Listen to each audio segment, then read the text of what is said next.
വീടും കൂർപ്പിച്ച് നിക്കണ്ട, ടൂർ പോണോ അത്രയല്ലേ ഉള്ളൂ. കൊടൈക്കനാൽ പോയാ മതിയാ. ആടെന്നല്ലേ ആടെ കോട മഞ്ഞ്, നല്ല കോട. കോട കടിക്കോ അച്ഛാ? കടിക്കൂല, മാന്തു.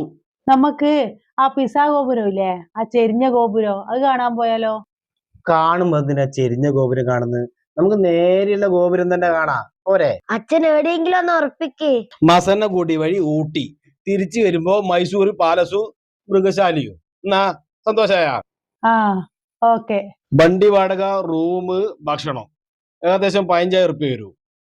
ഓരോ ദിവസം 100 റുപ്യ വെച്ച് ഭണ്ഡാരത്തിൽ ഇട്ട് കഴിഞ്ഞാല് ആഴ്ചയില് 700, അപ്പൊ മാസം 3000 റുപ്യ, 5 മാസം കൊണ്ട് 15,000 റുപ്യ. ഓക്കെ, അപ്പൊ ഫണ്ട് അപ്പൊ റെഡിയാകുന്നു, നമ്മൾ ടൂർ പോകുന്നു. ഓക്കെ, സന്തോഷല്ലേ? സന്തോഷല്ലേ? നിജോ അങ്ങനെ ഇപ്രാവശ്യത്തെ ടൂറും ആസൈ പുന്നകൈ മൂഞ്ചയിൽ മൂഞ്ചി മൂഞ്ചി മൂഞ്ചി മൂഞ്ചി